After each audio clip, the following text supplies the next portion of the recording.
Now we're looking at the stage of rehearsal rooms. Okay, so one thing that you have to think about a rehearsal room is that you're going to have to find a place where you can play loud. I mean, it's a great idea to find like someone's basement is an awesome place if you can do it, but mostly the people living there don't really like it that much. And you know, your neighbours will find the electricity box and turn it off, which happened to me a few times. But what's nice about that is that you can set your gear up and leave it there, right? You know.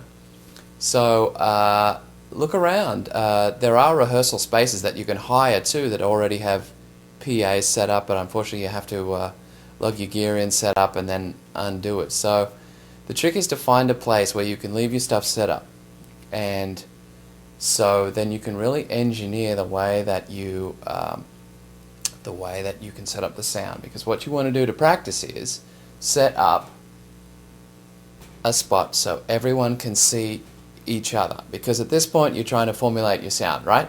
Oh, I can. And I'll cut that bit out. I can look at you. So you're formulating your sound, and you want to look at each other because there's so many things that can happen in a rehearsal that will change what you do on stage and how you record. And the one thing is if you're going to compose or work with songs, you're going to have to really be able to work together. And so you set yourself up, and here's what I did, was set yourself up with a drummer in one room, and then you've got your guitar players and your bass player and your singers. So everyone's actually around in a circle, looking at each other. It's a great way to learn how to communicate. It doesn't work that way on stage, but hopefully you'll be so well tuned that you don't need to do that.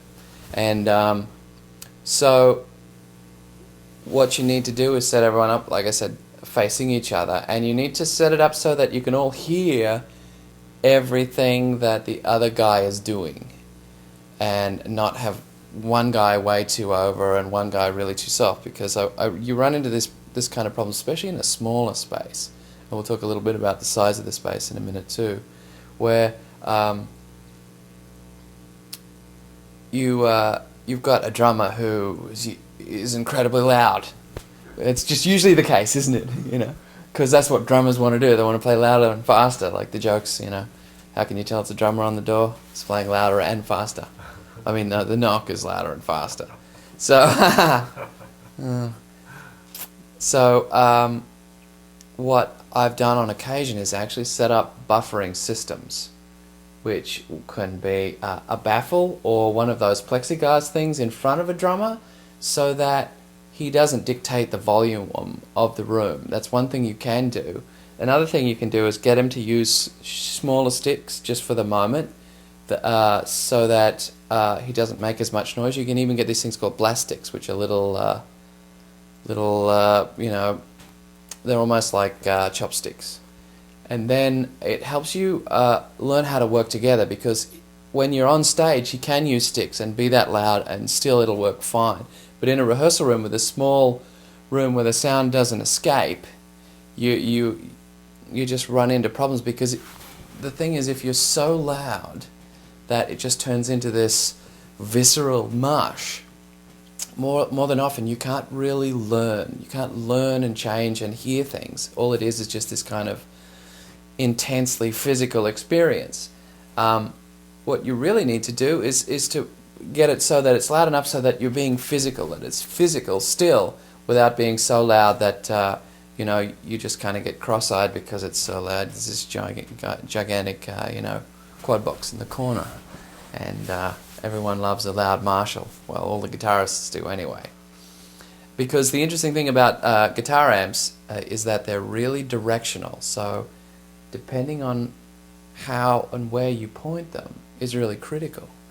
And you'll learn this when you hit the stage too, because if you've got a huge amplifier that it's pointing to the audience, more than likely it's going to be it'll even overpower the PA, and it'll be incredibly directional, and it's usually pointed right at the audience and not at you, so you don't really hear it, you don't get the benefits of being loud, and the sound out front is really annoying and unbalanced. So we're looking at kind of balancing. And so we get all our amps. So what you'll do is not only will you be facing each other, but set up your amplification system so that it points to you. not not right obnoxiously in your face, because sometimes you just want it to breathe a little bit in the room, but so that you're the one that's really getting your sound, and not the bass player isn't getting a guitar sound in his ear, because they won't like that. And you learn by listening to what you're playing. So then we're looking at getting a whole balance.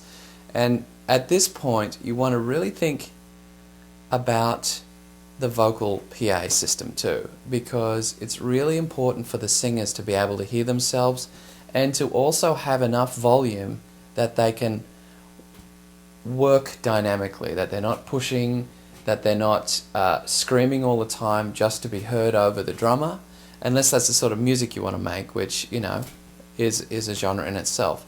But the key is always to get it to a point where, as an artist, you have room to breathe, so that you can sing quietly in some parts and sing loudly in others.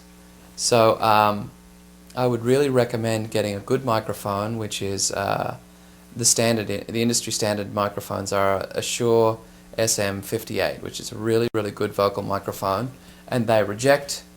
It's called a rejecting polar pattern, so that it rejects all the sound around it except coming in right in the front. It has a rejection pattern, so that you can feed into that without feeding the guitar player and the bass player and the drummer and the keyboard and everyone else into that microphone as well.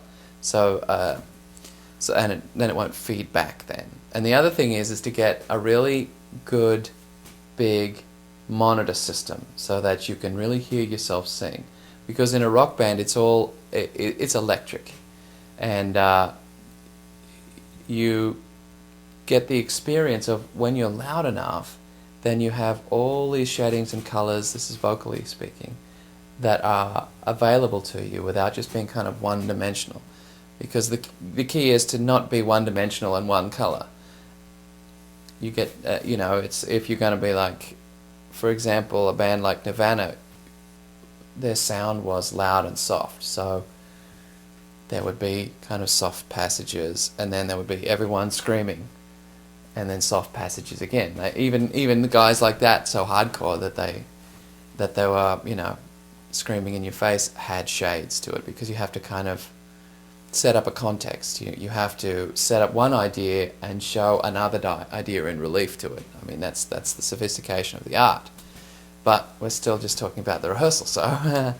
So in the room, you're facing each other. You've got really good sound equipment. I would recommend monitor bins that are loaded with 15-inch drivers, which are big. You can specify them at the store and stuff. 15-inch loaded drivers, so that they have a lot of punch, and you're not really working with this tinny little vocal sound. And as far as guitar amplifiers go, there's a lot of really good ones out there, and you'll end up finding the one that you like, but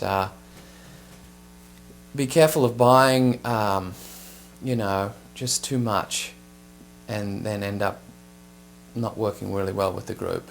Because I've seen this so many times, like really good bands having so much guitar amplification that they can't develop their sound, because all it really is a wall of noise, and the guitar players really love that. But the idea is to make what you enjoy doing palatable.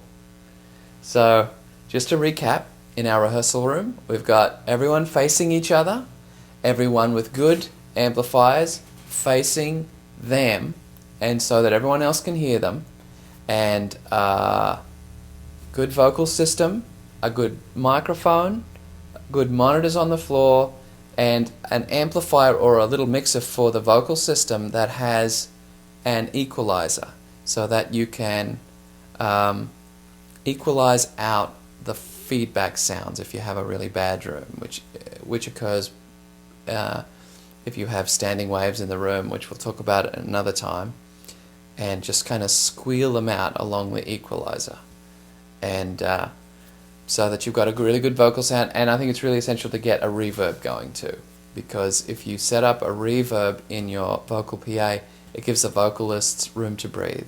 And everyone else in the room is going to have reverb, except for the drummer, who's still playing acoustically, but the guitar players always have 20 effects on their guitars and stuff. So if you've got a reverb, then the vocalist has that room to breathe. Okay, so that's the setup of our rehearsal space.